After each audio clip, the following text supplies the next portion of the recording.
মৃত্যু পাগল ছন্দ, আমি আপনার তালে নেচে যাই, আমি মুক্ত জীবন আনন্দ, জমে উদ্ভিদের কন্দন রোল। কিছু মানুষের জীবন সময়কে প্রশ্ন করে, আবার কিছু মানুষের মৃত্যু সময়কে উত্তর দিতে বাধ্য করে। শরীফ ওসমান বিন হাদি ছিলেন সেই মানুষদের একজন, যার জীবন ও মৃত্যু দুটোই একসঙ্গে একটি বার্তা বহন করে। 2024 সালের জুলাই বিপ্লবী ও আধিপত্যবাদ বিরোধী ইনকলাব মঞ্চের মুখপাত্র শরীফ ওসমান বিন হাদির মৃত্যু তেমনই এক ঘটনা। গুলির আঘাতে থেমে যায় এক তরুণ কণ্ঠ, কিন্তু থেমে যায়নি তার উচ্চারণ, তার বিশ্বাস কিংবা তার স্বপ্ন। বরং সেই মৃত্যু তাকে তুলে দিয়েছে আরও উঁচু এক চেতনার স্তরে। হাদির জীবনের প্রতিটি মুহূর্ত যেন উচ্চস্বরে বলছে, ভয় নয়, আপোষ নয়, নীরবতা নয়।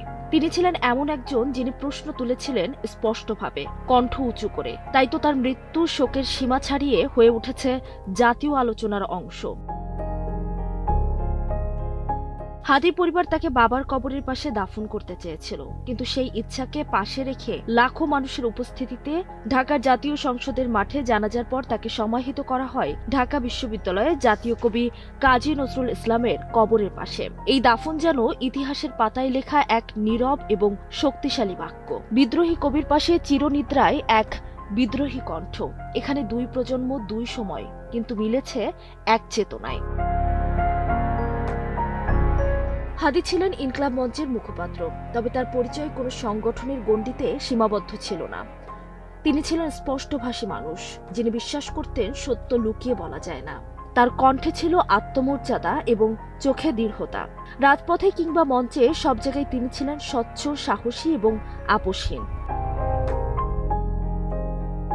কবি কাজী নজরুল ইসলামের পরিচয় বহু স্তরপূর্ণ। তিনি প্রেম, মানবতা এবং সাম্যের কবি হলেও ইতিহাস তাকে সবচেয়ে বেশি চেনে বিদ্রোহী কবি হিসেবে।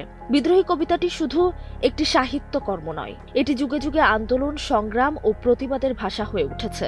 মিছিল, সভা, কারাগার থেকে রাজপথ, সবখানেই এই কবিতা অন্যায় এবং শোষণের বিরুদ্ধে মানুষকে সাহস ও শক্তি জুগিয়েছে। হাদি এই কবিতাকে কেবল আবৃত্তির পর্যায়ে রাখেননি, তিনি একে নিজের জীবনের সঙ্গে মিলিয়ে নিয়েছিলেন। তার কণ্ঠে বিদ্রোহী কবিতায় ছিল না অভিনয়, ছিল অবস্থান।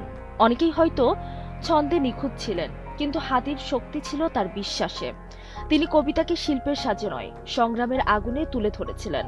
মাঠে, সমাবেশে, জনসমুদ্রে হাদির আবৃত্তি মানুষকে নাড়িয়ে দিত। সেখানেই তিনি হয়ে উঠেছিলেন আলাদা। আজ যখন হাদির কবর বিদ্রোহী কবির পাশে, তখন বিষয়টি আর কাকতালীয় মনে হয় না, বরং এটি এক গভীর সাংস্কৃতিক ধারাবাহিকতা। একদিকে কলমের বিদ্রোহ, অন্যদিকে কণ্ঠের বিদ্রোহ। সাহিত্য ও রাজপথ এখানে মুখোমুখি নয়, বরং কাঁধে কাঁধ মিলিয়ে দাঁড়িয়ে আছে। এই কবর ভবিষ্যতে শুধু স্মরণস্থল হবে না, হয়ে উঠবে অনুপ্রেরণার এক নীরব পাঠশালা। এখানে দাঁড়িয়ে মানুষ ভাববে কিভাবে একজন তরুণ নিজের বিশ্বাসকে জীবনের চেয়েও বড় করে দেখেছিলেন, কিভাবে আপোষহীন থেকেও মানুষ হওয়া যায়, কিভাবে উচ্চারণী হয়ে উঠতে পারে প্রতিরোধ। হাদির জীবন প্রমাণ করে মানুষকে গুলিতে থামানো যায়, চেতনাকে নয়। শরীফ ওসমান হাদির দাফন কেবল শেষকৃত্য নয়, একটি শক্তিশালী বার্তা। নজরুলের পাশে সাহিত্য তার কবর, স্বাধীনতা, আত্মমর্যাদা এবং প্রতিরোধের প্রতীক হয়ে আছে।